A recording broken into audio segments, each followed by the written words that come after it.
I'm so excited to see everybody here tonight. We got a great crew tonight.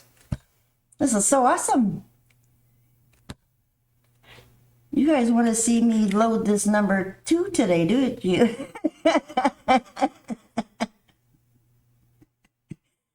Yes, it doesn't matter if you paint a rose a little tiny or a little bit bigger or a little bit bigger with a big oversized brush. They're all the same. It's all the same strokes, guys. Gotta practice them. Oh, awesome. We still got a few more joining us. I got the code in my VIP group, so you guys can jump on and join us anytime you want, every month. And then, of course, you can always get me private, too. But I love when you guys come to the group thing, too, because it always makes it more fun. And you guys pick my brain while you're here, and anybody that's new to One Stroke definitely can pick my brain, unmute yourself if you have any questions, but definitely keep yourself muted while you're just observing. And definitely you can use the chat on the side too if you want, and say hi to everybody and chat amongst yourselves or whatever.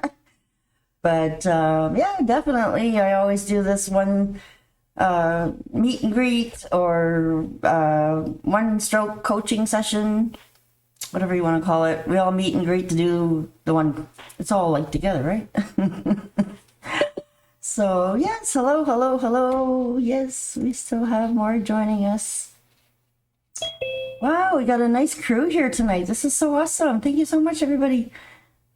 Yes, hello. Definitely pop down some questions if you have them in the chat too, if you like. Anything you want me to demo while you got me here, pick my brain, like I said. Definitely, it's better to show you down here. You know, my tiny little doorknob that I did. This is almost like nail size. I got big nails too, but definitely that's where I started, guys. If you guys are new to One Stroke and new to me, I definitely started off tiny. And believe me, back then I only wish that I was this good. But through the years I kept practicing, and then definitely I was able to see with my bigger brushes.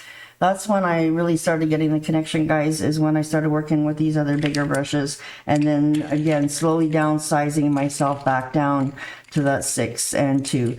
And definitely it takes a bit of practice and persistence. And, you know, even when I haven't painted this tiny in a long time, I tend to have to warm up a little bit and remind myself, you know, how's my gradient doing, and play with all my wiggles and basic strokes just to, you know, kind of warm myself up a little bit, right?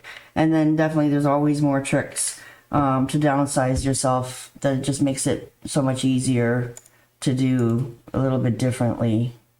But generally the same, right? It's all the same 10 basic strokes, you know, you're going to practice with.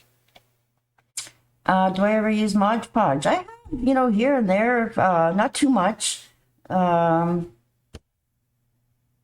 it's wonderful for, you know, if you want to do some of those decorative looks of, especially all the vintage napkins that you can get and beautiful flowers and stuff like that. But that has always inspired me, those looks, to try and do it myself with One Stroke. You know, definitely if that's where you're going. Definitely it's nice if you're doing a portrait, like if you have somebody's picture that you want to put on something. I do have a bottle that I tried to make it look like a Mod Podge style. But I ended up hand painting the roses. To show you guys. Alright, so this is one of the bottles that I added to. And definitely it's more with some clays and modeling paste, and then I just glued ribbon, you know, pieces of ribbon and stuff like that on it. And this is all just like with napkin and that Mod Podge style, just with water and glue. So yeah, Mod Podge can take me into lots of different directions. I'm not sure. That's a very open question. Because yeah, I have played around with a lot of different styles, but definitely I forced myself to try to do it more in, you know, freehand, right? Does that kind of answer questions? Definitely private message me anytime if you want to pick my brain more about that. But yeah, I definitely want to concentrate on the mini strokes today, or working yourself down to smaller brushes, because a lot of our centers, when we're doing a lot of tiny little details like this, even just our little filler flowers, you know, getting down into those smaller areas of even just like a poppy style, can be a little bit tricky. You know, the big petals on the outside are easy. It's just getting into those details with all those cute centers. And you guys that are VIPs on my program, definitely course number 5, I got 11 different centers there to play with, and I've seen through you guys sending me practice, definitely that you know, they're a little bit challenging for some of you. And then once you get over on, you know, move on to that tiny painting program that I have for you guys, if you're really having a hard time with those number 5 centers, like I said, I do have a whole program geared down into with the size 6 mostly is what we use. Really hardly ever use the 2, but very, you know, very, you can't, it's really hard to get down to that 2, but definitely for some things like little tiny leaves and stuff like that, you know, I would still use my little 2 for. So yeah, this is all just 6 and 2s, and you know, practicing a little bigger and then moving over and practicing your smaller one. And if you guys seen in my program, I like using a lot of lines to keep me great, you know, focused on my size and shape of things.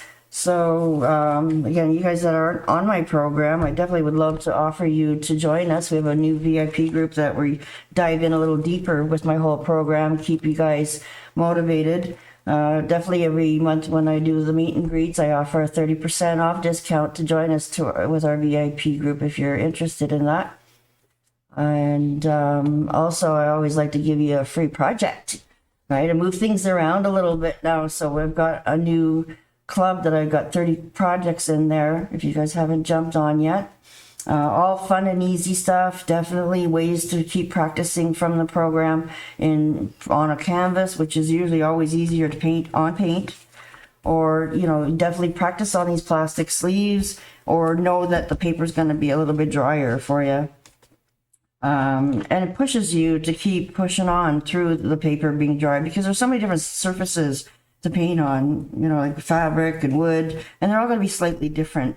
So we all have our favorites. Some people love painting on glass. Then definitely keep practicing on this plastic, because glass is so slippery that, you know, you definitely need to have a little bit more movement, different movements. You know, you're just so slippy, right? It's like walking on ice compared to walking on snow that has sand on it, right? So it's going to be, it gives you a little bit more grip. Yeah, it's cold up here up in Canada. I'm freezing today. My hand is hurting, so I'm wearing my glove today.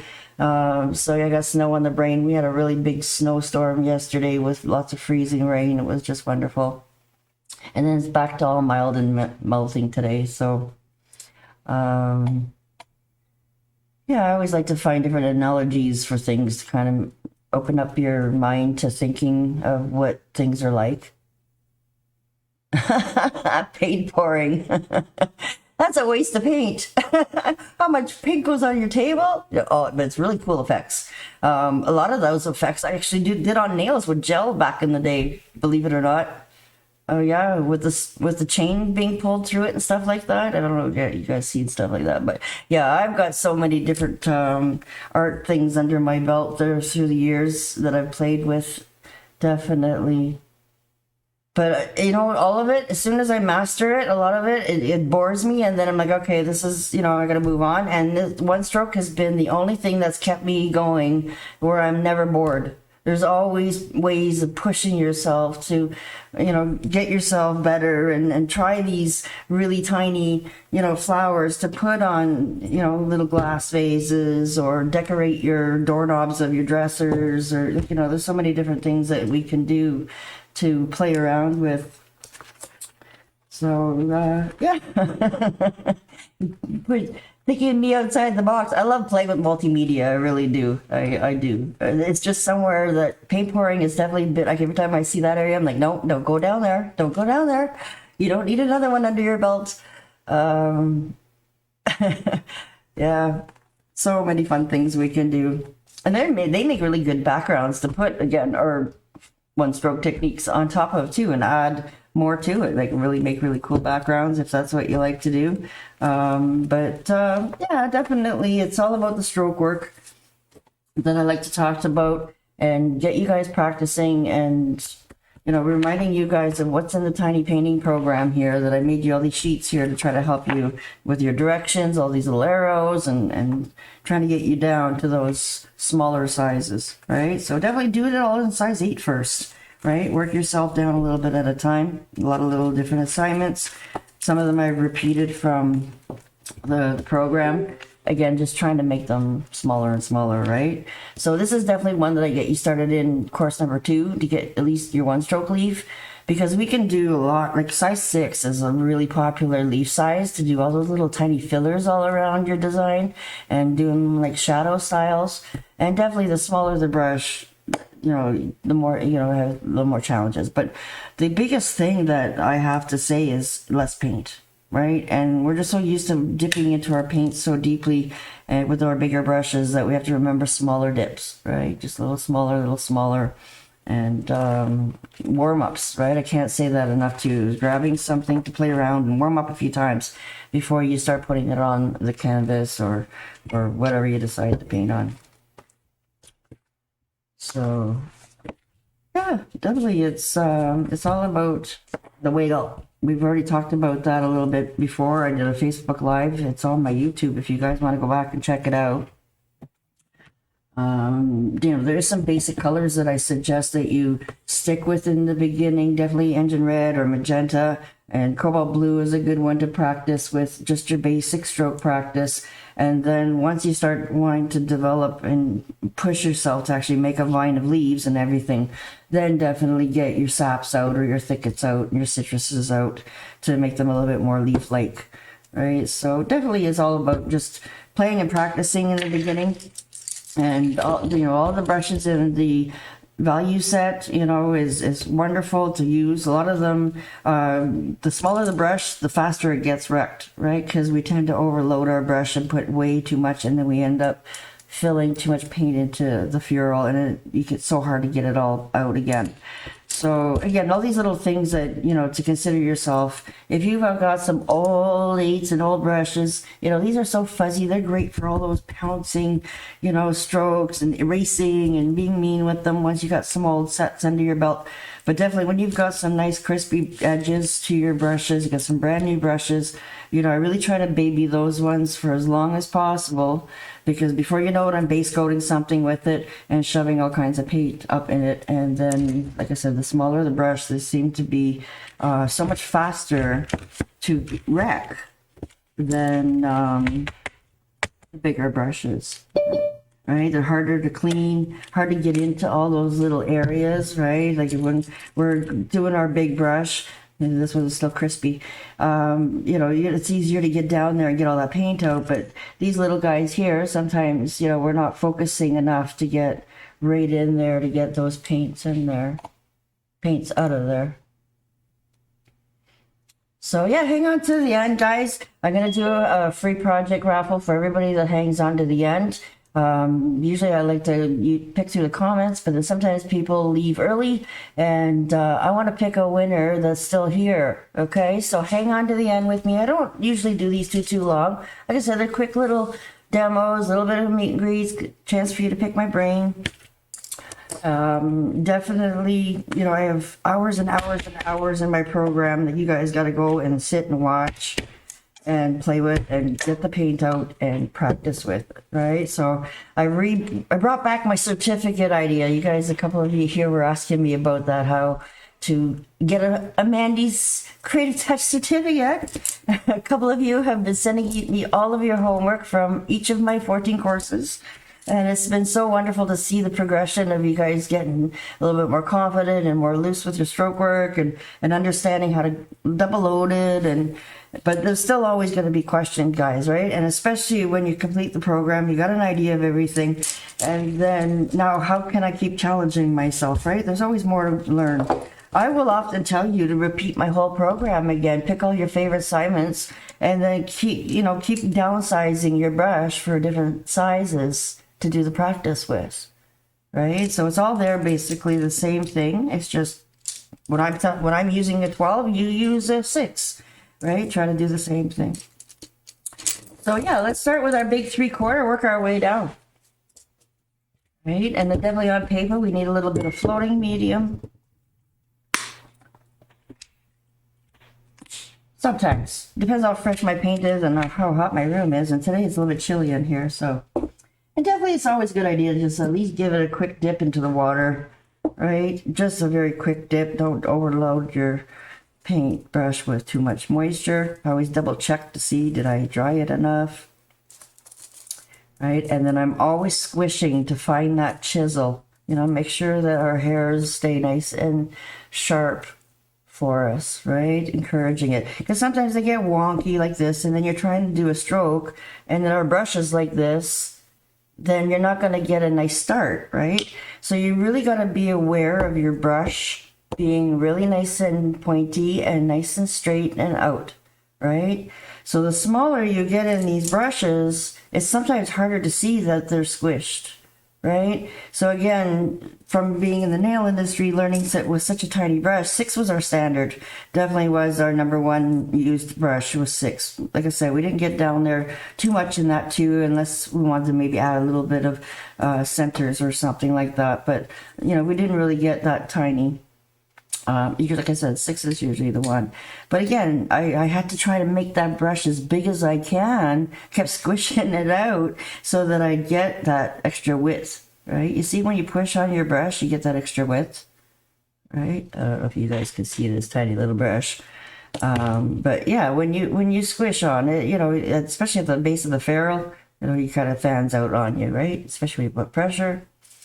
And so even before I load the brush, I'm always making sure that I'm happy with it, right?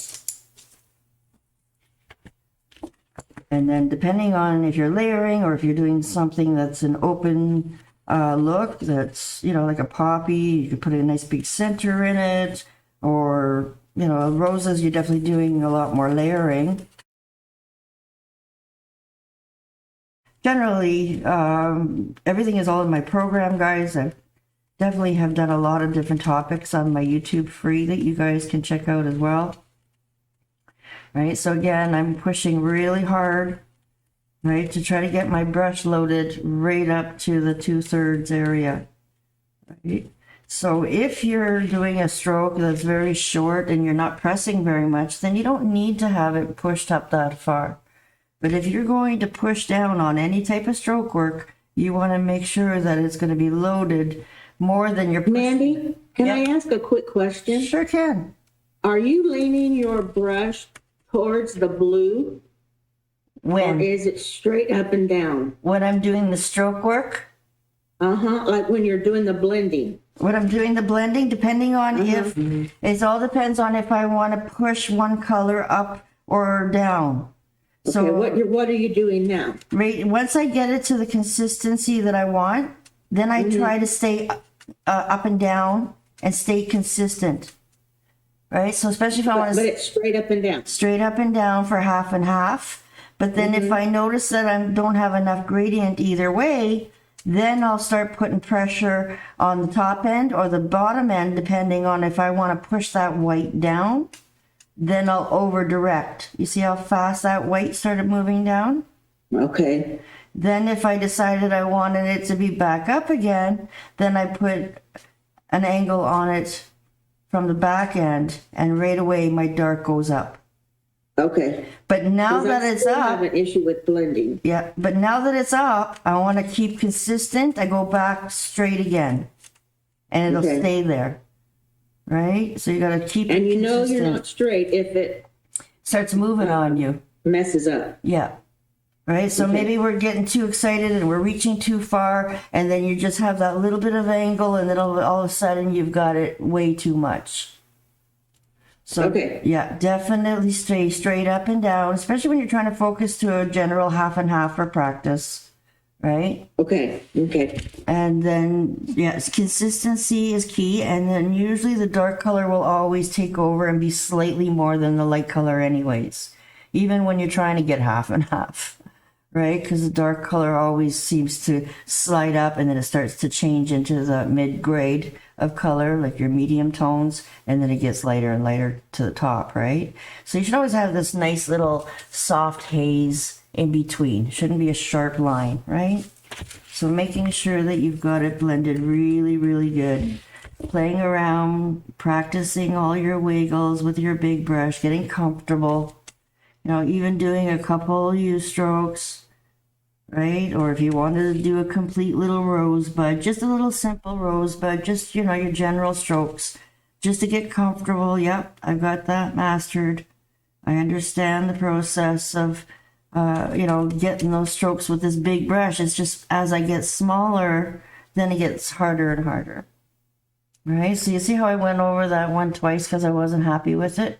So definitely this is part of the feel that you need to just look at your stroke work and know when you need to go over it again, right? It's never, sometimes it won't always go perfect the first time. Right. So definitely a lot of it can be, you know, I end up going right in between my two colors and then all of a sudden I'm side loading into my white and then I'm picking up white, fresh white all the time. And as long as you keep your gradient pile consistent, it shouldn't get too messy or muddy. As soon as we start messing around or picking up too much white, you're gloppy on the tip, then you got to back up a little bit out of that pile, right? For a couple strokes, just so you can smooth off that big glop, right? Because a lot of us are going right in there and grabbing a way big amount of paint. Way too much, right? So we got to blend that in a little bit better and then back up out of our pile so that we can smooth it out a little bit more. Right? And then again, you can play with, you know, all of your techniques, right? Again, I've got a little bit of dryness on the edge. I need a little bit of help. Sometimes I will go and pick up a little bit more paint on the tip, but if I still see too much dryness, especially when I'm making that edge work. If it's not doing a lot of work, sometimes you don't need a lot of medium. It's only when you need it to go a little bit further, and I mean just the inches smallest amount of medium. Now on a big huge brush, it's so much easier to pick up such a small amount of white or a little bit of medium. But the smaller your brush, then it definitely gets a little bit harder, right? Because you have to be so gentle on picking up those tiniest little peas. Right? So that's a size 16. It takes up too much of my page, so definitely want to downsize. The 16 is definitely not in our value set, but it is a wonderful brush. A lot of people are buying separately. Basically, it's the same thing as your 3/4. You're not going to see a lot of difference. But if you are having a hard time with your 12, right, then sometimes having that 16 to practice that middle ground with before you jump down to your 12, if you have it, wonderful, okay? But if not, definitely we do focus just on the brushes that we have in the value set.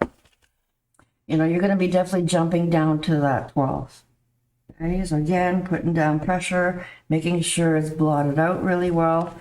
Now, if you go to change brushes into this big blending pile, there's a good chance you're not going to be proper on your gradient, right? So when we're changing flowers and sizes and stuff like that, definitely I recommend to make a separate little blending pile for each brush size. Again, trying right away, when I first come in, I go straight up and down. I assess how my gradient looks, then I make the decision, do I need to make any changes? If I'm happy with that half and half right from the get-go, then there's no reason for me to change my up and down. Unless I'm holding my plate up in the air and I'm not doing a very good job, then I know, oh, I better push over a little bit more on that white to push that back down again, right? So definitely, you guys see me picking up my plate a lot. I definitely keep it grounded. Make sure that you have the table and something hard behind it so that you're able to focus straight across, back and forth like a windshield wiper, comfortable with your wrist to be rocking back and forth. Going like this is, to me, the first mistake of not being true to your gradient. It's really hard to stay focused. It's really hard to know if you're tipping over side to side enough. But when you do it straight on, it's a little easier to understand your direct and over direct. Right? So this is my thing. You'll always keep seeing me flip my plate around to keep me focused so I don't go back and upside down by accident. But then also I'm making sure most of the time that I'm really straight and comfortably leaning somewhere so that I can keep my gradient definitely where I want it to be. Right? So that makes a big difference depending on what stroke you're doing, if you're doing dark on the top or light on the top. Because it'll be so much easier for you to keep the focus directed. Like if you really wanted to have a lot of white, you know, sometimes it's easier to over direct and get that white push down to get it all the way there, right? And then if you are doing those strokes with very little gradient and lots, like your 5-petal flowers, sometimes we can do, right? And we still want to see a lot of white. So if you have too much of that gradient dark, you know, the dark is because you're putting pressure on it on the back angle a little bit when you're pressing down. It's going to shove the dark color up, right? I love figuring out the science of things, right? So even though my gradient was half and half, it still looks higher up because of the angle I'm doing the pressure on. And so you got your teardrop, smoothing it around back over into your V. Right, so you can still see most of the darkness is at the bottom. I'm getting a really nice pretty blend, and then I'm getting my white edge. And if I don't get enough white edge, as I get smaller, I definitely depend on tipping more. Right, just that smallest little bright white, right? And then you'll get a nice bright edge with your mid-tone and your dark. Right? And practicing all your wiggles, you know, your fast wiggles, do the whole thing, right? And then again, if you guys are ready for all these backflips, right, definitely try them with smaller brushes, right? I'm getting a little bit of dryness there.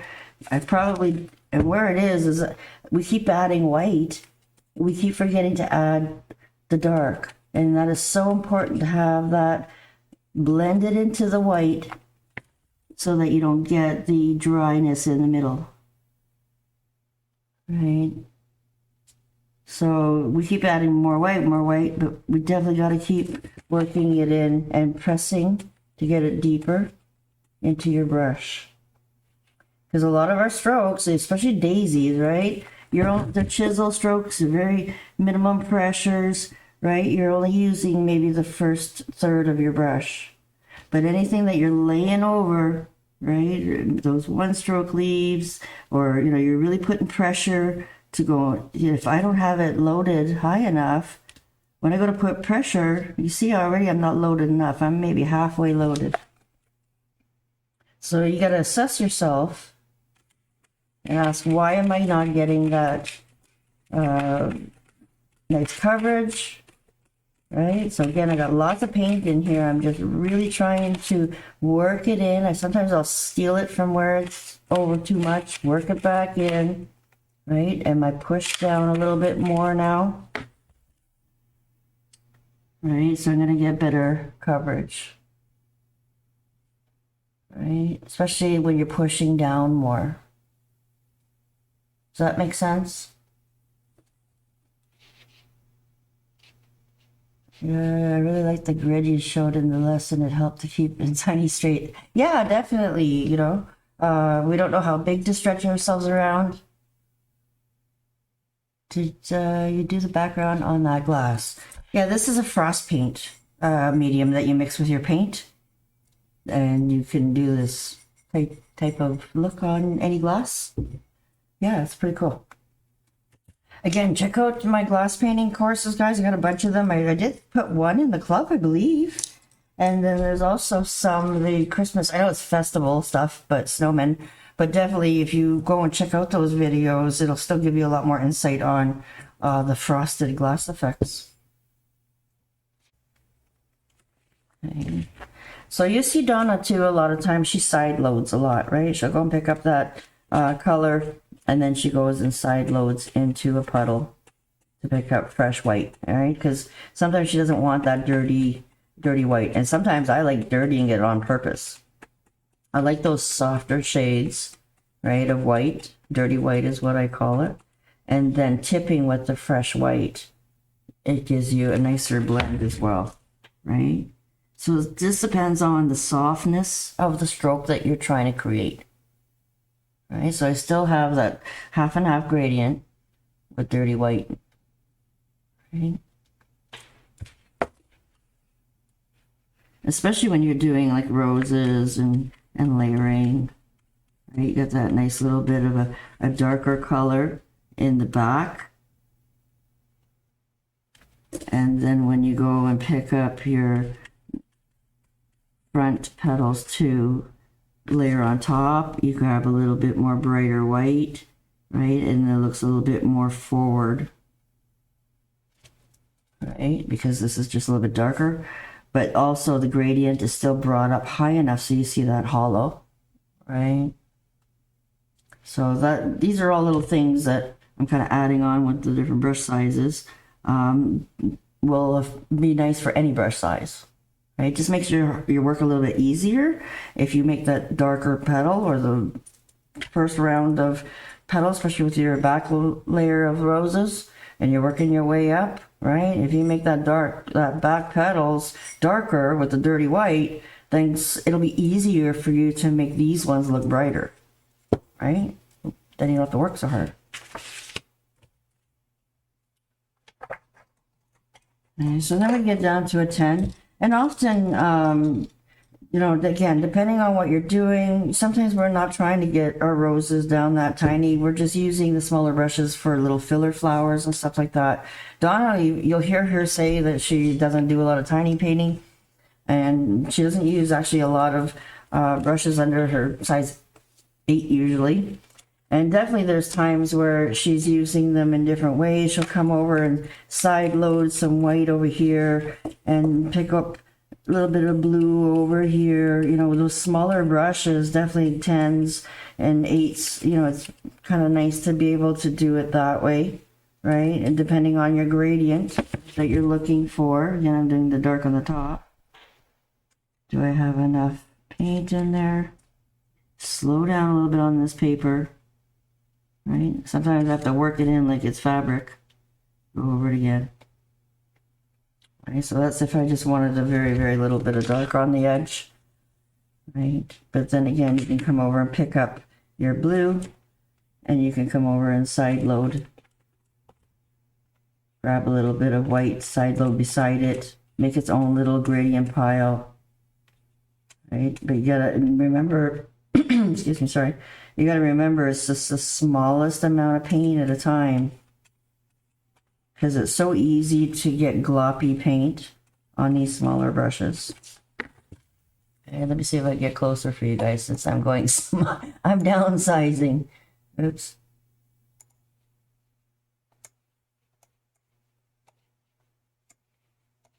See how close I can get for you guys.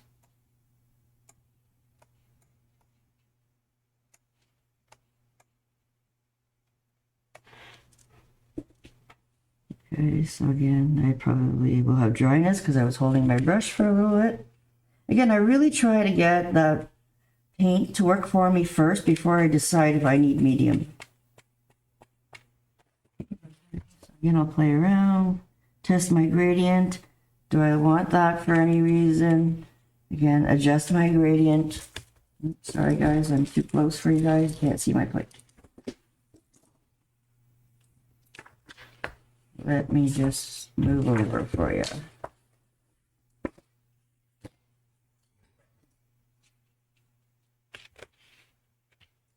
Oh, of course, I went and used the other side of my plate. Okay, let's wake this up again. It's taking me too long to do the stroke. I want to just make sure Again, making sure that I'm straight up and down. But I don't mind to have the dirty white, because then I can always go and tip. And the size 10 and down, I really depend on that tip. Sometimes we have to go 1, 2, 3 to kind of blend it in, and then push it along, and then you'll get your stroke. Right? Again, where am I dry? On the blue. Okay, maybe my blue paint is thick. Now I'm going to make the decision, do I need medium or not? Right? Where do I need it? On the bottom? Do I need it on the top? Right? Try to push over a bit more. Right? Really push down on that brush. Make sure that it's loaded really good. Test some wiggles. Some black flips. Oop, a little bit smaller. Might have to do this in smaller sections. All right, so there's some disadvantages definitely as you get really tiny.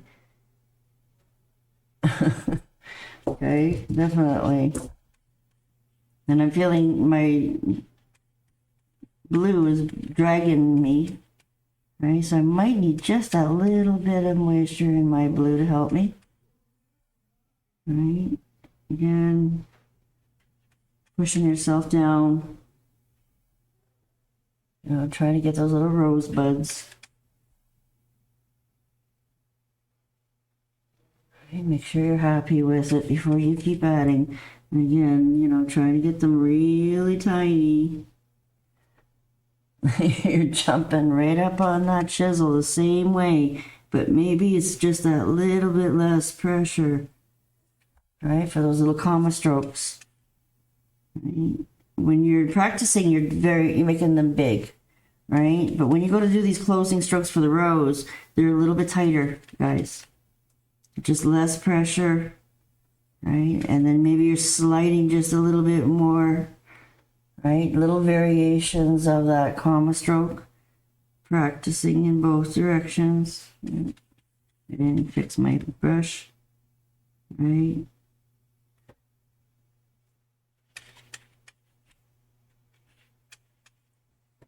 As you get smaller, you know, you can definitely still do all those little waves and wiggles. Right, so that's my, oh, I jumped down to the 8, guys. I missed over my 10. Okay, well, I've already downsized myself. I jumped over another size. Okay, so again, you're just working your way down slowly. Try that 10 before you do the 8. Okay, so anything 8 and smaller, I definitely recommend you guys do it a little bit different, okay? To keep your gradient focused a little bit more, I definitely recommend anything from 8 and down. Do the side to side, because it's kind of a little bit easier, and you're only doing little sides. It's not like a big brush size, right? So just a small little pressure, you're pushing down and back up again. They're not long gradients. Look how long this gradient is. But because I can do it on both sides, I can blend both sides of my brush nicer without having to go like this. And I find the smaller my brush is the easier it is to get off track. It just is.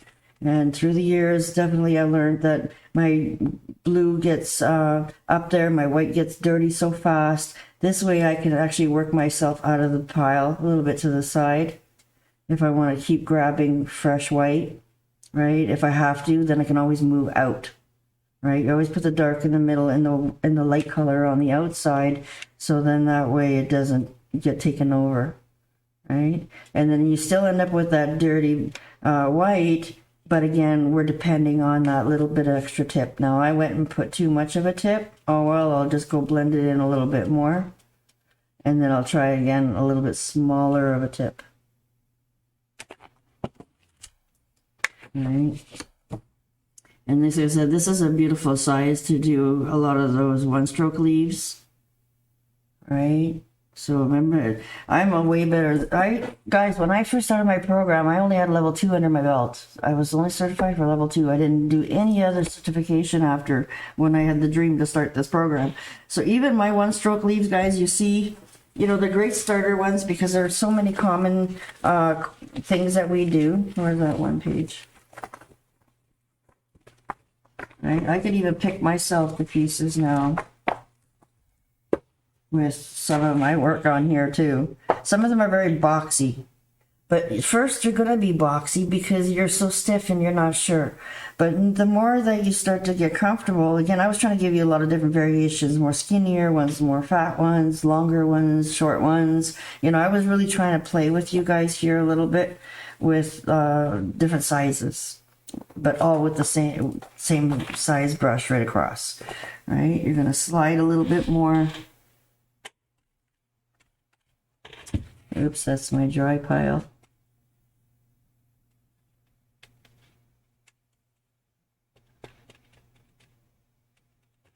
Okay, you're gonna slide a little bit more. You don't have to put as much pressure when you're doing slider leaves.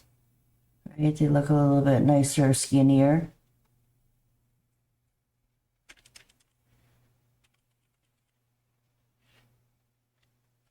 Depending on what kind of leaf you want to do, you know, again, a lot of times I'll choose to have like smoother leaves. When I start making them smaller, it makes it a little bit easier. Right, and then as you get more comfortable, again, just adding a few little waves. Right, you start at the top, work your way down. Or you can flip your canvas around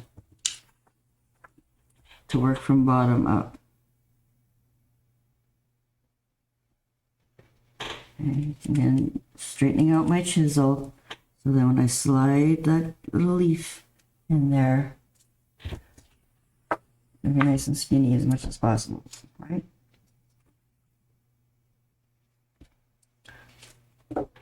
See that I was just checking. If there's any questions there?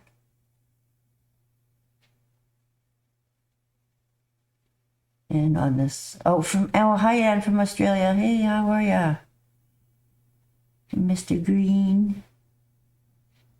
We got people from all over the world here. My connects. Hello, Lynn.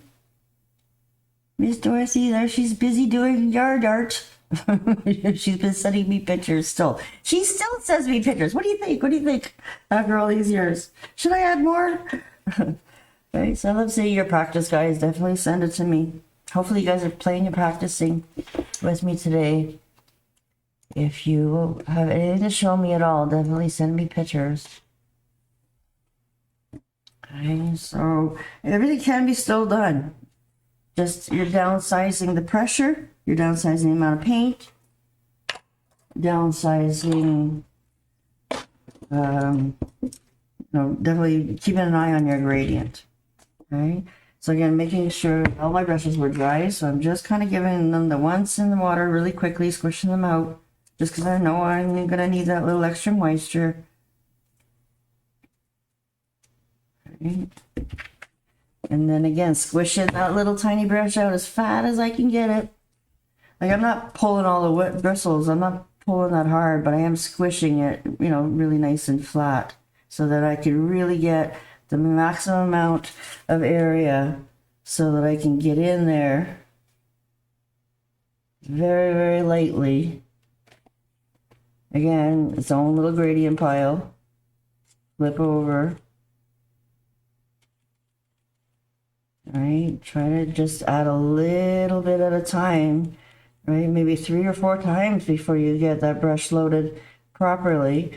But I'd rather do it in uber tiny little amounts, right, at a time to keep focused. And then put a little bit more pressure because I'm keeping an eye on my brush. Is it 3/4 the way blended? No, gotta put it up a little bit more pressure. Right, am I getting a little bit dirty white? That's okay. Right, because definitely you want to have nice fresh paint here, guys, to tip in. If it's starting to get dry, it'll always it'll bounce right off. You won't even be able to pick up that tiniest amount of tip of white.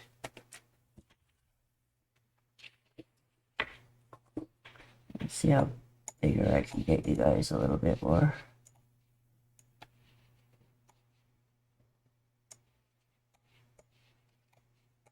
I can hardly reach the edge of my, there we go. I gotta find the edges of my camera screen. All right, a little tiny. All right, so again, those back petals always look better if they're a little bit softer. All right, so sometimes I won't even tip. All right, and my paint will dry out faster the smaller the brush too. My little blending pile, because you have less paint, it tends to get dry and faster too. Right, all that paint stays wetter. This little blending pile, I have to keep waking up and going, no, add more. And then you got to be a little bit quicker on it too. All right. Trying to get our shell strokes in there.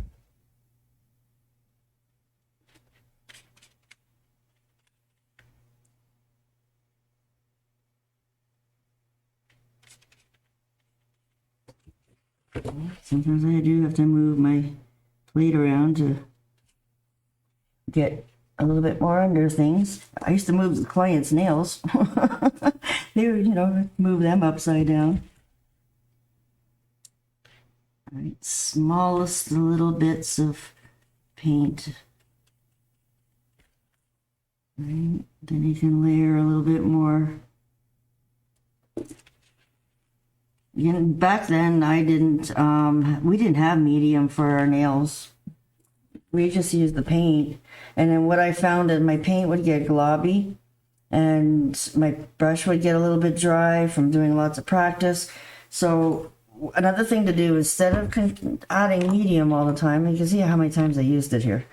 Sometimes I'll have to just wake up my brush because it's gone all dry and gloopy. And I'll do that for any brush size if I'm starting to fight too much because I'm getting all dry in there. Just give it a once over. You don't even have to really clean your brush 100%. Just going into just clean your brush just a little tiny bit and starting over with a fresh brush. Again, squishing out all that moisture. Now, every once in a while, as needed, right? If you're noticing that, it's just too, or your brush is getting too dry or too gloppy, full of thick paint, right? Then we just kind of got to rinse it out when it's uncontrollable. And then whatever moisture you have from washing your brush again, now is usually more than enough. Right, so again, depending on me taking so long. So I got much better with that one. You guys gonna see? It's a little bit grainy there. Okay, so try to be a little bit quick so that your paint doesn't get all dry on you.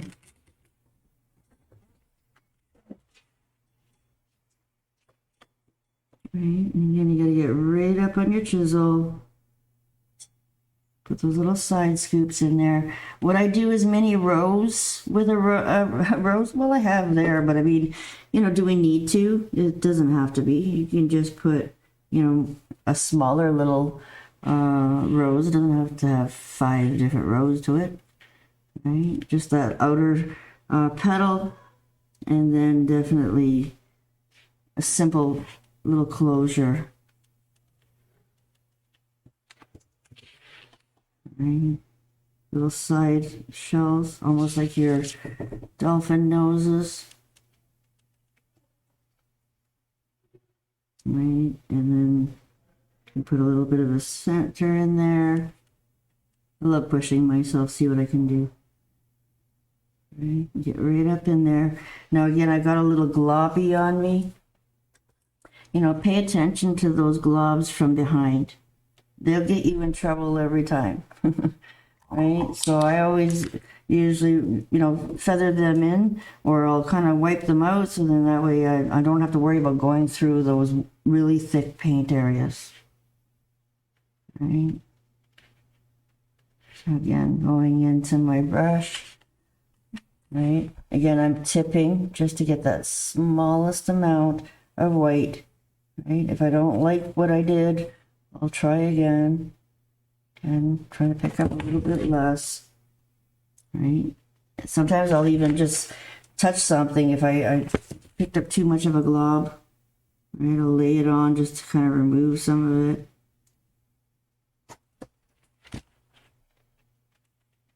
Right, just so that I'm not too globby. Again, I feel the blue is just not moist enough. Starting to dry out. Right, just touch very gentle. Scoop it out.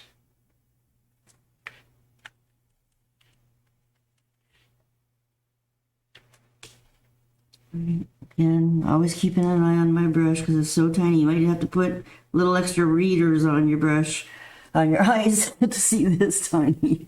I know I've had to change my glass strength through the years. Right, try to get yourself right up there if you can. And it's just sometimes just the little touches, the smallest little touches of comma strokes. You know, they're almost like a daisy stroke when they're that tiny, right? Because your comma stroke is a little bit more pressure, right? Pulling it around. But these little scoops, again, are less pressure, right? And there's always going to be one side easy, right? Of course, I show you the easy side first, right? But definitely we all got to practice them sideways, right? Those little waves.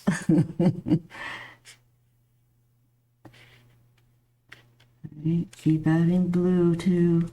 Yum. Trying to keep myself very straight and focused. Right. Move down and around. Right, it's the technique, not always the brush. Right. So, what do you think, guys? Does that kind of inspire you guys to keep practicing with all your brush strokes? Oh, Donna has to go, she said. Alrighty. Yeah, definitely the little smaller the brush, it definitely is a little bit harder to clean.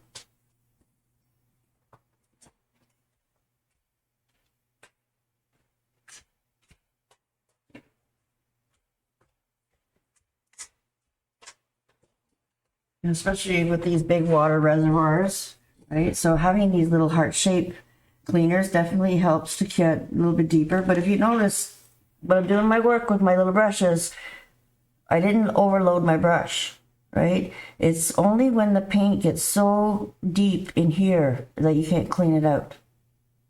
Okay, so we really gotta make sure that you're not over blending it, right, for our stroke work. Use other brushes for base coating and being rough with, right? And then the same thing with that tiny little tube. I told you I'm going to show you all of them. I might have skipped over a 10, but I see some heads down. You guys playing? Yeah? Cool. Right, just enough to say I'm wetting my brush, squish it. Now I gotta even really squish it, right? Fan that brush out as fast as I can. Right, so again, the smaller the brush, it's just the same, but I'm tipping. See how much more I tip over to the side, right? To pick up that color on the side more. Really go over sideways, guys, the smaller that brush is.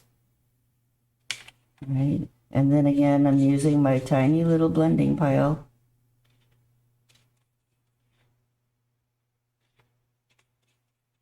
Right, very, very, very gentle, just to blend it in. And again, would I make a rose this small? Probably not. I wouldn't make a full rose like that. You know, you definitely could make a tiny little rosebud to add into your bouquet somewhere, right? If you really wanted to.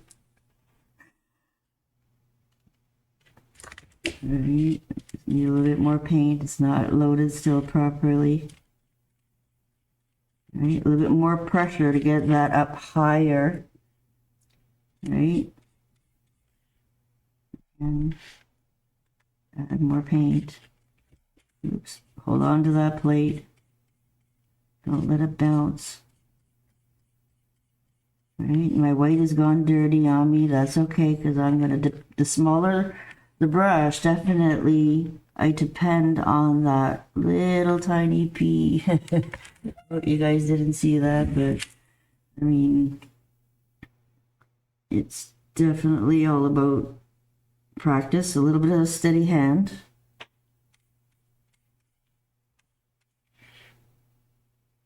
Right, would we ever do anything this tiny? No, I'm just showing you because I can. Right, again, just a little tiny pressure, a little bit of a pressure, and then I would fake the rest with some leaves, and it would be done. Right, you're not gonna get that crazy with your work, right? But what's really nice is definitely using sometimes that to do the little small little chisel strokes. Right, maybe you are wanting to do a little bit more of a tick look with, you know, inside your flower. Right, you got little tiny little chisels. Right, I would definitely maybe use my two just to get a little bit more length to it. Right, you're touching down and using your chisels as you're moving down. Definitely you could probably, you know, again, do those tiny little one-stroke leaves with your two. You know, what would be practical for most of us to do? You know, not really a lot. Again, a lot of little chisel work, like if you really wanted to use it as a tiniest amount of a pouncer. You know, again, use your old two that you wrecked already. If you want it to be a little bit more fuzzy, like a little tiny scruffy. That's what usually ends up, or I'll cut them and make them more fluffy so that I've got tiny little fan brushes out of them. Right, that's what we usually end up doing when you end up wrecking them. But you know, again, if you want to put the tiniest little daisies on things, right, you know, you can, you know, make, you know, really pretty little tiny flowers for like earrings or necklaces, or if you really wanted to do something that's really easy with that size of a brush, then I would probably just do a very simple little tiny little daisy like that, right? And add some more little, you know, green leaves or a little bit more of a brooch style.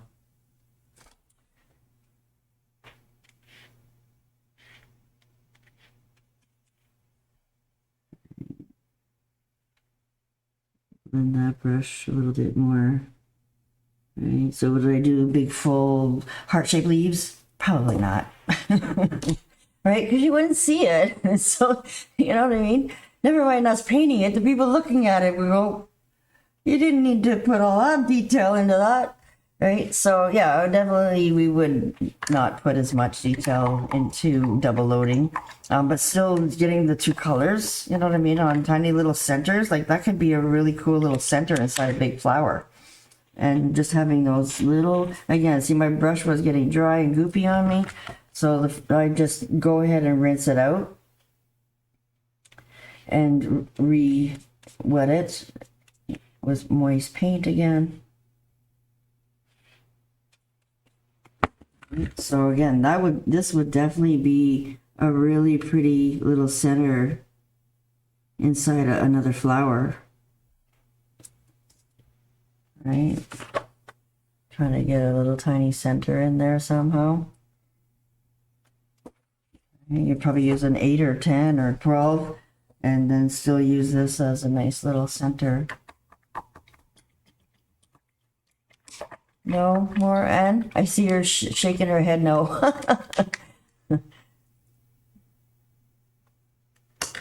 You guys have any questions for me? When and how are you able to go from 2 to 3 colors or 4 colors? Definitely tipping. You're always going to tip with something really, really darker, right? So if I'm playing around with a magenta and white, it's a good example. I'll put a little bit here to show you guys. You mean even just on these tiny, tiny, tiny little brushes? We can play around with magenta, yellow, white, and oops, too much, way too much. Or a big brush like this. I gotta keep pushing myself over. Okay, so I can tip with the blue too. So we're gonna use our yellow and magenta to do a gradient. Ooh, watch it with that. See, I put way too much magenta on my brush compared to yellow. It took right over. All right, so now I'm gonna just pick up yellow and kind of push this over a little bit more. And we wouldn't really do it with a 2. No, not too much. Okay, so you can definitely go over and add the smallest little pea of white to lighten up this yellow. And then when I'm ready to go do my stroke, I'm going to pick up the smallest amount of white so I get that real bright white.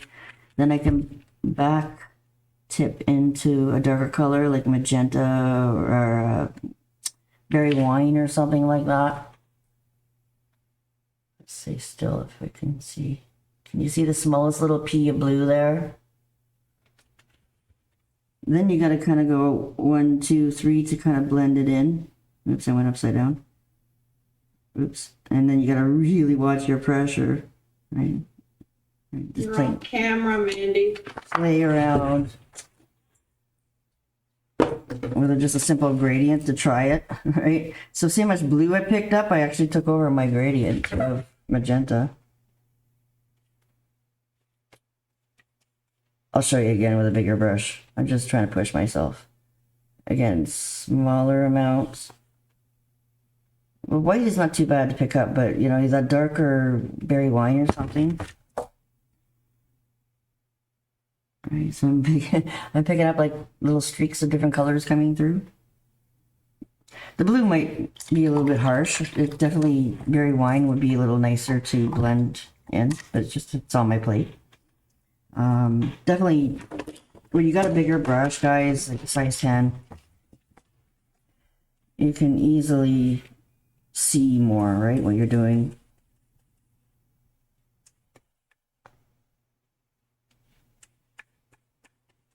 Right, lighten up that yellow a little bit, tip a bit. Sometimes at this size, it's easy just to kind of come in and add that third color in behind. Blend it in just a tiny little bit.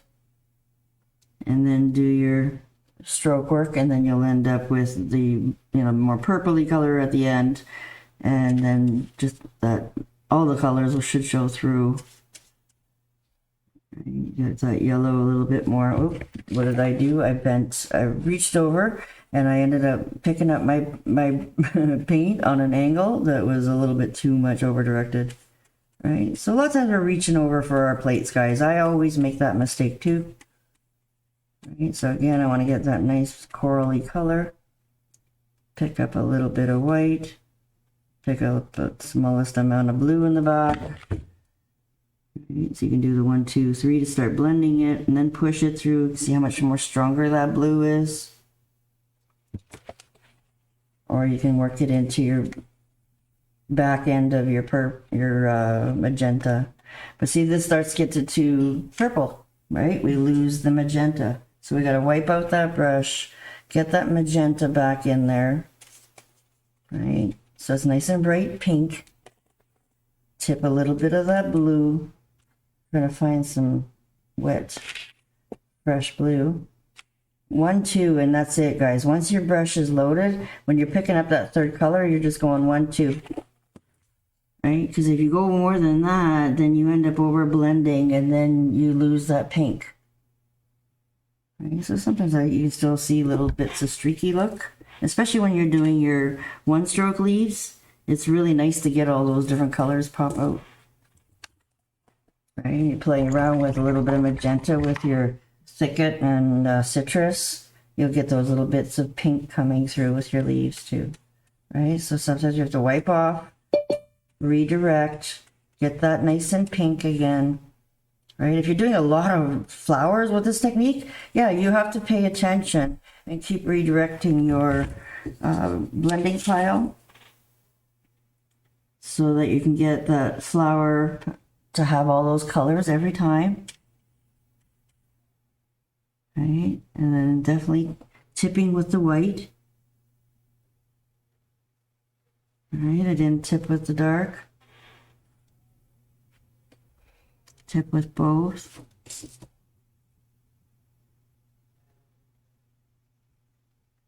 Right, so you should still get all 4 colors happening there.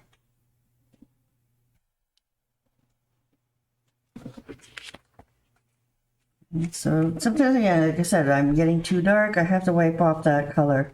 Just wipe it off on an old rag. Right. Get it all nice, and the 2 main colors have to be focused back every time.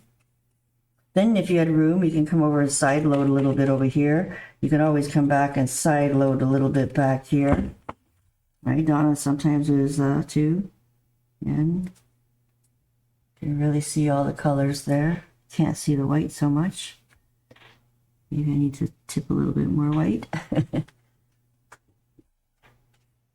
Right, so yeah, 4 colors easy. You can definitely load on your any brush too, right? But it's definitely coming back to the first 2 colors, right? And then keep adding the other colors in it as tipping. A little extra advanced stuff there for you, for sure. But again, there's different ways of adding that 4th color in there, right? So if you guys take all my program and you get into those advanced levels stuff, then definitely you can come over and side load just a little bit of blue and some floating medium. That's when I love floating medium, is when I'm doing a lot of shading techniques, right? And then if I wanted to add that blue in later, or purple, or whatever color, I can always go in there later and sneak in that blue. Right, you don't have to get it all 4 colors multi-loaded on your brush, because you've seen how much work it is to keep those 2 colors from not taking over on your 3rd. I say get at least the main bulk of your flower done, and then come in and add little bits of shading in there with some floating medium.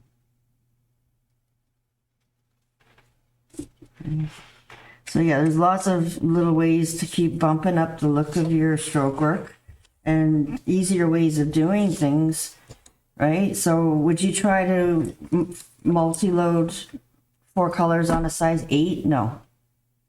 I would definitely cheat more. That's what I call cheating, is go in and add that extra little shading when you want it. Does that help? Basic colors to, oh, they've got it down to a science. That magenta is a beautiful color. It's really hard to make, but you know, playing around with your red, right, and your yellow, again, a lot of times it's very similar color to that coral color that we can create with engine red and yellow.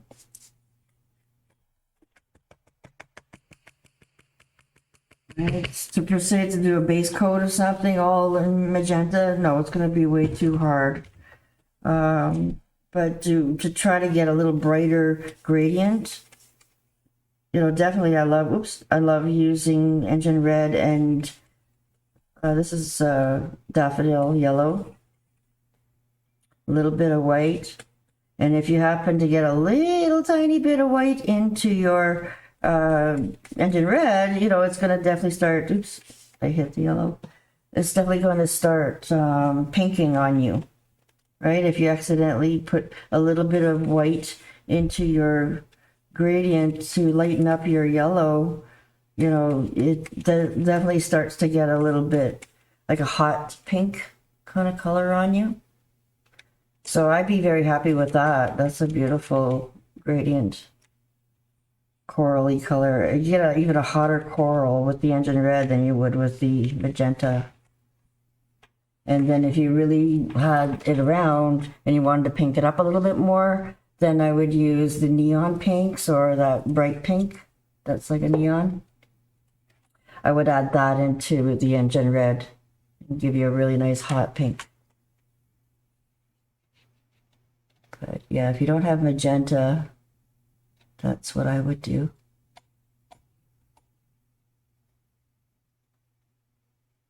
How you guys doing? Are you motivated to go and try your smaller brushes?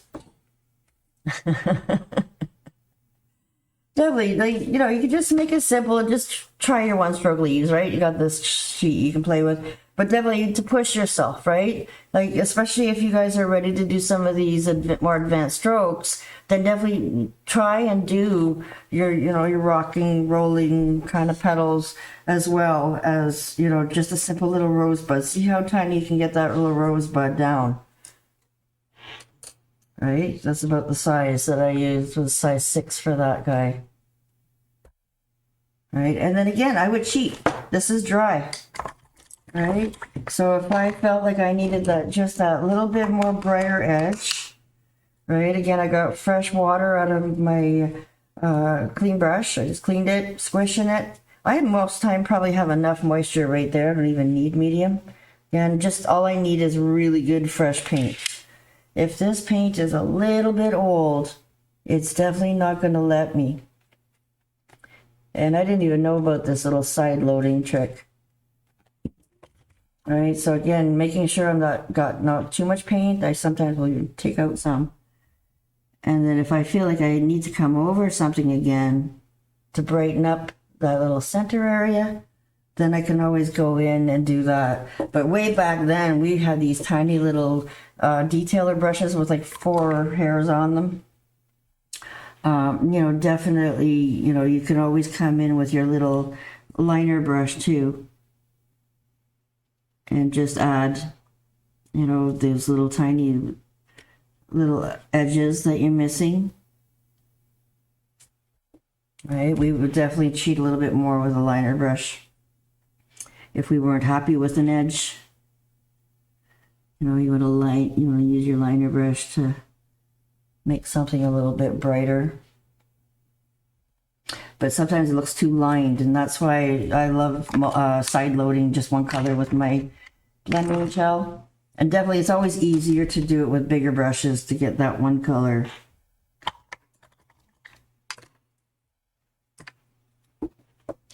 So I keep playing.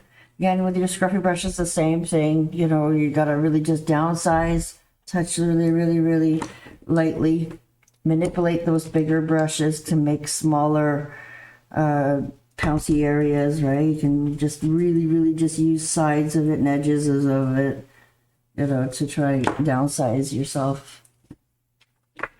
So I might be too close for you guys now.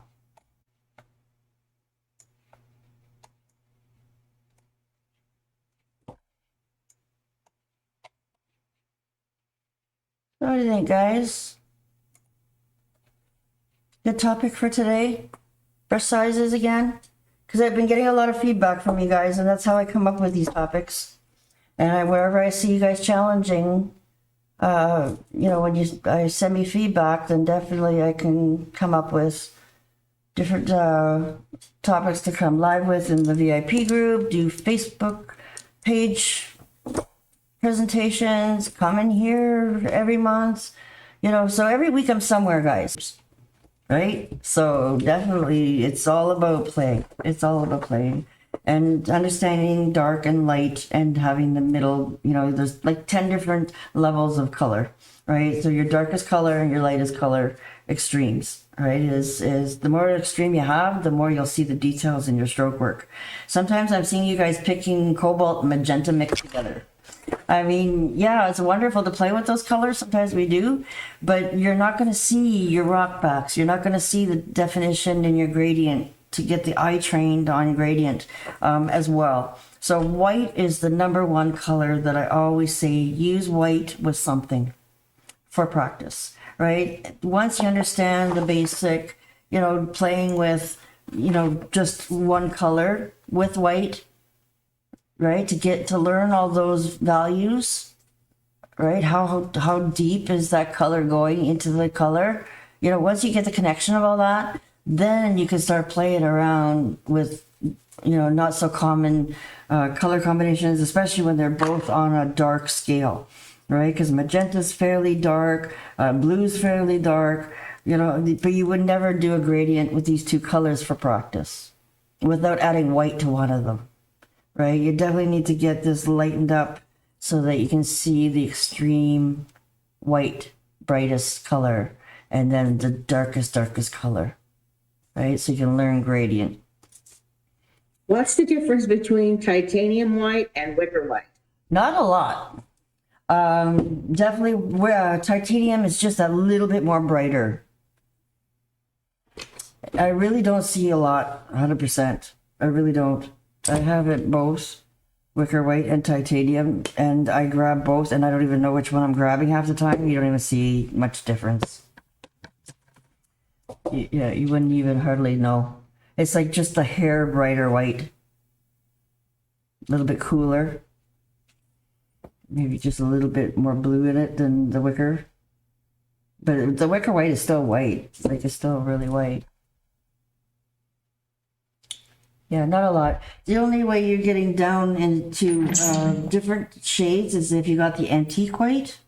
That definitely is a little bit more warmer white. And it's definitely softer beigey color.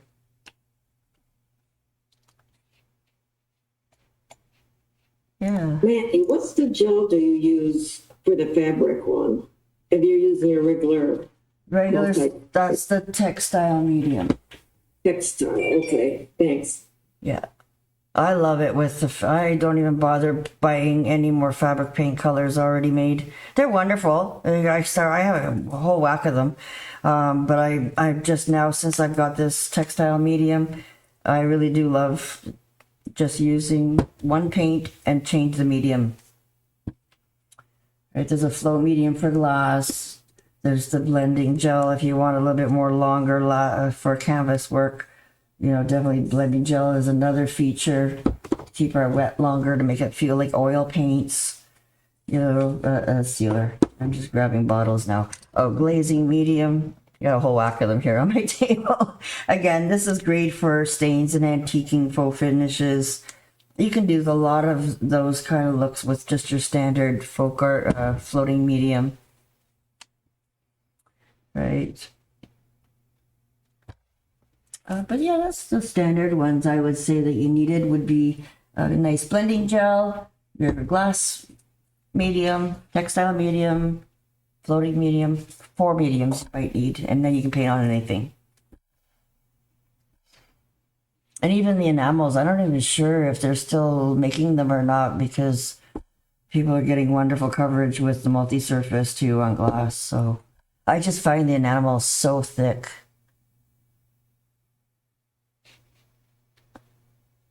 Compared to the multi-surface. The larger the brush, the daintier the flowers are. Yeah, definitely. Depends what you're painting on, guys, right? But it's always good for all those little really pretty centers that we can do to get practiced with. Right? A lot of fillers.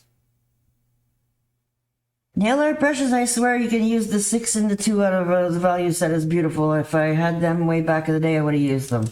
They're the exact same thing. The only difference between a lot of the nail art brushes, I seen Donna posted, I don't know if she found some or not, but she used to have a tiny little set. The only difference is the length of the handles, right? So again, if you like a little fatter handle or a little shorter handles for these tiny brushes, and I never used this long of a brush that often. I swear, like I have the sets here. The only thing that was really nice is to have a really tiny little fan brush. And they did have the smaller little detailers that I still took scissors to and made tinier. Because I only wanted them really uber tiny. So, yeah, I still end up taking scissors to some of these guys too. and it's just so short on the flat chisel. Yeah, definitely. You can buy just a set of brushes, guys, from Donna, just the 3 set, and it'll give you your 6-2 and number 1 detailer. And that would be wonderful, because like I said, if you wreck yours and you just want to order this size, then definitely you can just order that. I haven't seen that one. Is that on her site? I believe so, unless I've had them for a while and she's ran out of them. Right? Yeah, So because that's the one that I seem to ruin. yeah, definitely. And because we overload them. Right? As soon as you get What number is that? I mean, the product number. 1173. Okay. Thank you. Yeah, or unless the Plaid site has them, I'm not sure. They don't ship to me, only Donna does. But she had a little kit there that I don't know if I've seen it on an email sale or where I saw Amanda just posted it. So she might have, like, maybe they're not on her site, but she had found some in the back somewhere and decided to put them out on a sale. Yeah, I just keep opening up another 10-piece set. Because usually they all get beat up around the same time. But yeah, my number 8 brush is probably my biggest one that I wreck every time for some reason. So take care of your number 8s and 6s, guys. Really baby them, and you'll have more success with those brushes when they're in better shape. So I'm giving you a heads up about that now. Hopefully it'll last longer for you. Learn by my mistakes. I can show you millions of little 8 brushes that are all wrecked. And then we give them to the kids for the paint parties. But what's nice about the 8s too, like we do a lot of those little pouncy strokes, right? So just remember when you have those really rough pouncy little areas that you want to play with, make sure you're using older brushes. Really baby those chisels, guys, for as long as you can. And try not to use them just as, mixing brushes. Like a lot of people, I'll just use my small brush to mix these 2 colors together, right? And we don't think about it because maybe not think we're ever going to do strokes that small. So we just we'll just use this for mixing new color together or something, right? But that's the biggest thing. It doesn't matter what brush it is this ferrule getting packed full of paint. Because then the brushes don't have movement anymore. And then it gets so you lose your chisels. Right? And squish is my biggest trick that I can offer you guys from working that tiny for so long. So you want a free project, you guys? Free project? You can pick any 35, I'll give you a $35 project or less on my project library. And I'm going to just scroll from the list of people that are participants that are showing up on my top part here, not from the comments. So I can still scroll to win, but just not in the comment area. Okay, I'm closing my eyes now.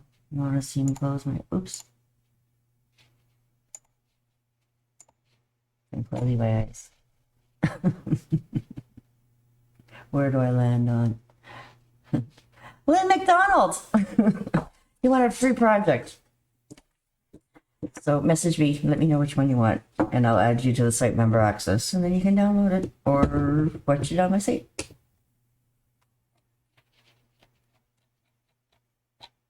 Alrighty, guys. Thanks for coming to play with me. You guys have anything to ask me or keep practicing? Send me your homework. And then I can help you, right? I can circle things, bounce them back. So yeah, private message me, guys, your homework. I'd love to see it. And definitely. What about on Messenger? Because I sent it on Messenger the last time. Is that okay or no? Oh yeah, perfect. Yeah, Facebook Messenger. Okay. Yeah, I'd rather that than email, because email is too hard to. Once we start going back and forth, you know how it gets smaller and smaller on your email as you look on your phone. Emails look weird after a while, going back and forth. And I find that Facebook Messenger also has the option for me to save your picture, draw on it, and send it back to you easier. And then I don't have to save all these pictures. I can just look at them, save, like draw on them, and then bounce them back. I call it bounce backs because of the fact that I don't have to actually save it. Because if you email it to me, then I got to save it onto my phone, look at it, draw on it, and then email it back to you. So it's more steps for me too. And then I got to start deleting all these pictures that I've saved.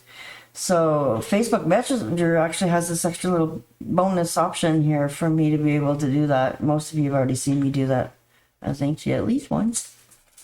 Or if I love all of your practice, I'll just put a big heart on it. You're doing great. Keep going. Yeah. And then definitely meet me on Zoom, guys, private, if you need more feedback, okay? Because then, especially when you can put your cameras down to your table and I can see how you're loading your brush, that's the ultimate thing for me to be able to see you in the end, right? And especially when I got to talk a lot, like if I really have a lot to say, you know, about certain things, then just get on Zoom. It's easier than me typing it all out. So how you guys doing there? You have any more questions for me?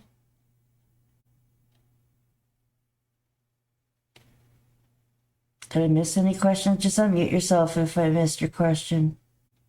Yeah, certifications, guys. If you guys are really want to jump on another game of your level or level of your game, that's the French in me. Everything's backwards. Definitely, the certs are a wonderful way to do it. So if you're interested in that, I've got a killer deal that I can offer. Still, I got 2 of them that are available at a super big price to get you guys with your level 1 and 2 if you're interested in that. But definitely my program's got it all, guys. If you guys are happy with that, then just keep working it, right? 1 course at a time. And then get on that boot camp, because that's where we really jump up. I'm so bad with names sometimes. That's why I make up names, right? I'm on the fly at the moment talking about something, and then, you know, maybe Donna has a correct way of saying a stroke work or something, and I'll just come up with a dance name because just at the moment I just kind of forgot it. So I just have fun with words and I just keep going.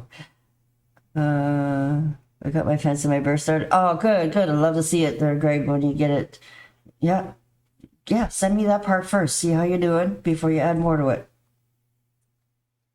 All right, guys, reading all the comments. You guys are commenting last night. That's wonderful. We've been a few Ks. Yeah, we're great people. We're very friendly. We're always apologizing. I'm so sorry. I know the jokes. I hear them all the time.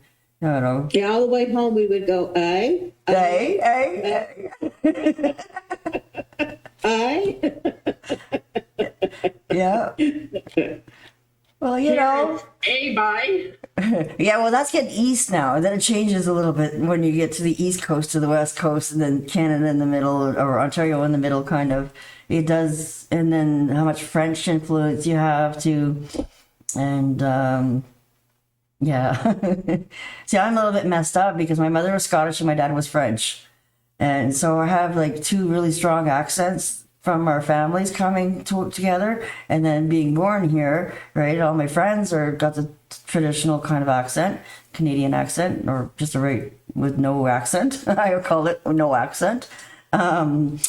Definitely, you know, you start to have little pickups on different words. So I just want to enjoy life now and just paint and create and share this wonderful life of creation, right? Keep playing and getting out of the craziness of life, you know, somewhere we can escape from it all, you know, and not hear the, you know, oh, my hydro bill is due next week, and, you know, we have enough of that on a daily basis all the time, right? Mm-hmm. So definitely, to me, it's important to just get into the creating and get into that topic at hand. Is what is it that we're all here for? Is one stroke. Right. Exactly. Right. Well, thank you very much. Yeah.